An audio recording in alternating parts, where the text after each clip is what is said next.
Hello everyone. So this is our new video in which we are going to discuss about understanding and modeling of spring connections in ANSYS Mechanical, followed by some videos on ANSYS APDL also. So after completing this video series, these are the following things that you will learn and will be able to effectively include in your simulation modeling environment.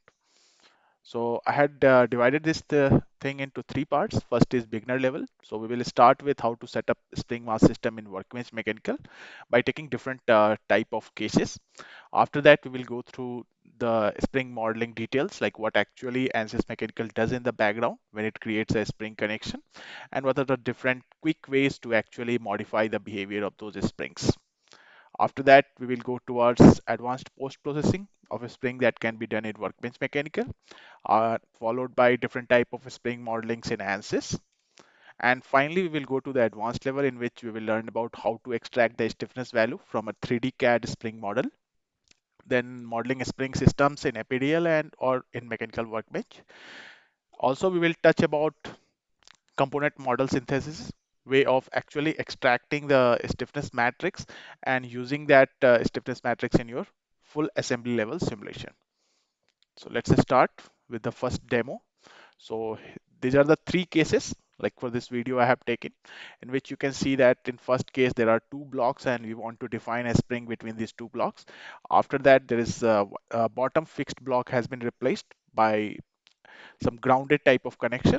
And then suppose if even the geometries are not present in the mechanical interface, or if you had not created the geometry and if you want to define the springs, then how we can do those things. These things we will discuss in this video. Let's start with our first demo. So in this demo, we have two blocks that are actually located far away, uh, with some distance between them. And what we want to do is that to define a spring between these two faces. And also we will apply a fixed constraint to the bottom block. So let's start. So first thing is that you have to look for the connections. So spring joints, bolt modelings. Another thing actually falls under this connection setting. Even if you are trying to define some contacts, it will come under the connections. So once you locate this connection setting, what you can do is that you can right click from here and the different options will be exposed in front of you. So this is one way. Second is that from the top ribbon option, you can also go to the connection tab, and from here also you will be able to define all those connections. So for this model, we are interested in modeling a spring. So we will expand this spring. Now, when we expand this spring, we can see that there are two options. One is body to ground, another is body to body. Now, in this case, what we want to do is to define a spring between two bodies. So this is my top body, this is my bottom body. So I will go with the option of body to body. And then first thing is that I will define some longitudinal stiffness. So I will just take some random values of 1000. Then we have to define some reference and the mobile geometry selection. We will select the top one as a reference and bottom one as mobile. Now, after defining these things, you will see that automatically this by default mechanical gives you an option to visualize this spring. But in case, suppose if you have a large number of springs in the model and you don't want to visualize this springs, what you can do is that you can go into the graphical properties and set this visibility to no. So once it's off, the spring will not be actually visible in your GUI. So this is first way. Second way, what we want to do is that we want to replace this fixed bottom block by using some ground connection. So when we define body to ground, the ground nodes will automatically be constrained in all the translation motions.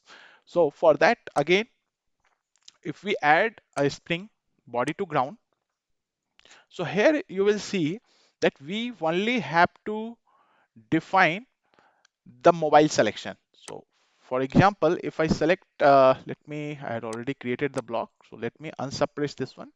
so that I can select this face. So once I select this face, just notice one thing.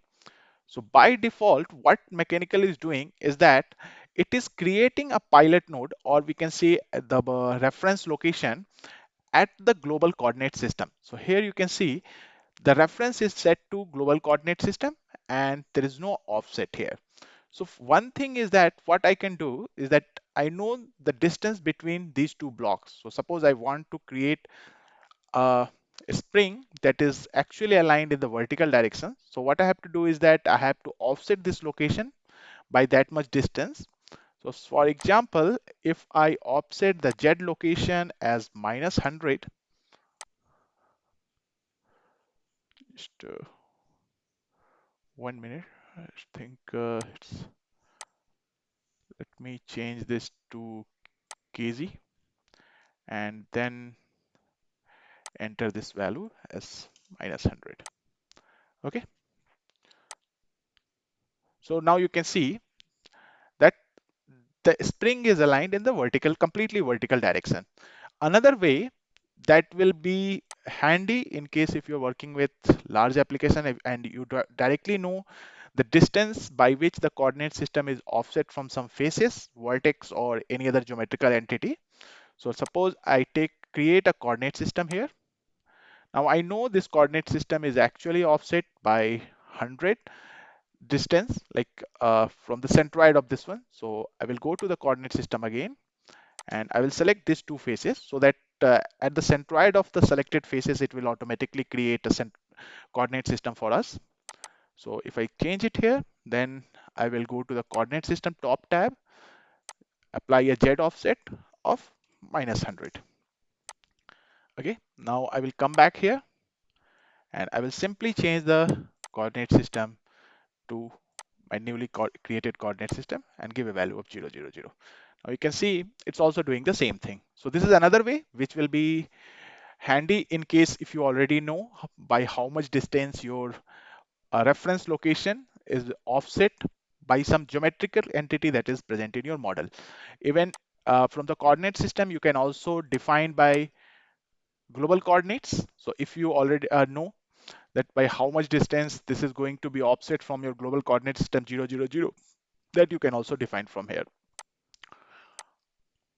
I will give some values, the same one, 1000. Now the third way option is that suppose if the geometries are not present, so there is nothing present in the model for the scoping purpose. So for that, what we have to do is that we have to use the remote points. So if I right click here, what I can do is that I can create some remote points. Now these remote points can be based upon your geometry selection or they can be freestanding also. So once we choose the freestanding coordinate systems, we can directly use the freestanding option. We can use the coordinate system to create a pilot node in our GUI. For example, what I will do is that I will duplicate this one and let's offset is by -200 and let me create another coordinate system that is located at centroid of this selected geometrical entity, and I will offset this by -100.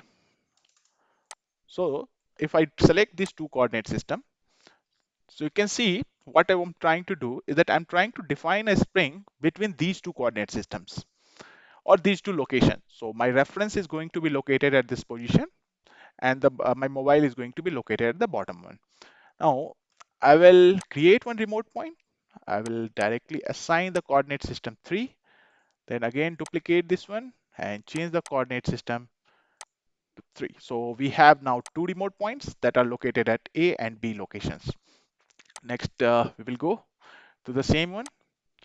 Now here we will body to body because we want to define between two bodies that are present in the model. Now I will change this geometrical scoping to remote point and reference I will use it as a top location and then again choose it as a mobile, use remote point 1. Sorry. Now you can see we have some spring.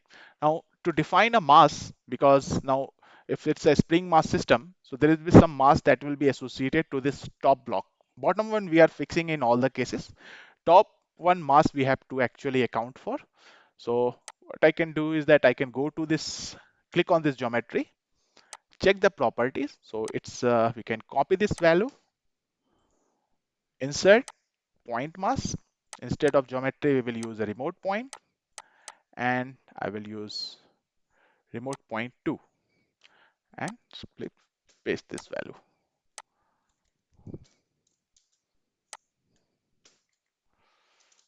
Okay, it will not take that thing. So while pasting it, you just have to remove the string kg because unit is already present here. So 5.652 e to the power minus 2 kg. Now, next thing is that we have to define some boundary conditions. Like because we are doing some tests. So first, what I will do is that I will select all these faces and apply a fixed constraint. Just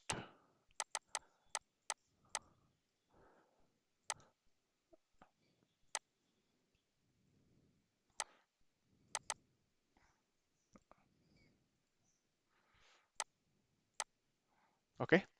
Next is that because this we are already using a grounded, so by default this location will be fixed.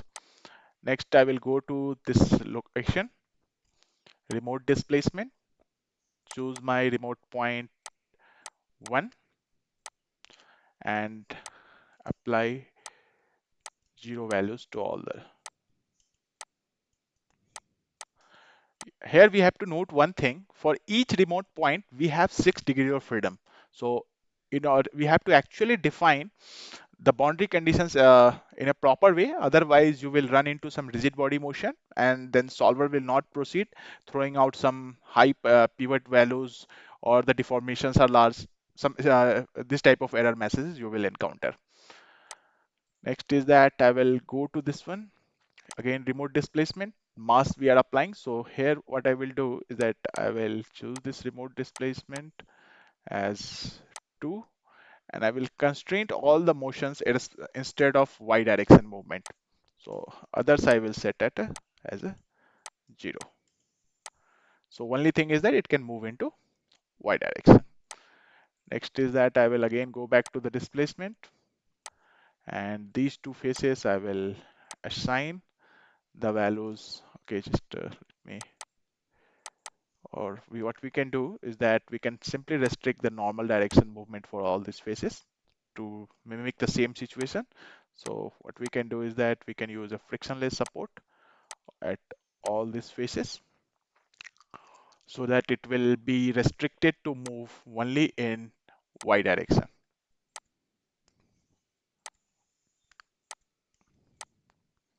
Okay, almost done. Now I will, just for testing purpose that everything is working fine, I will apply a gravity in minus y direction and run the analysis.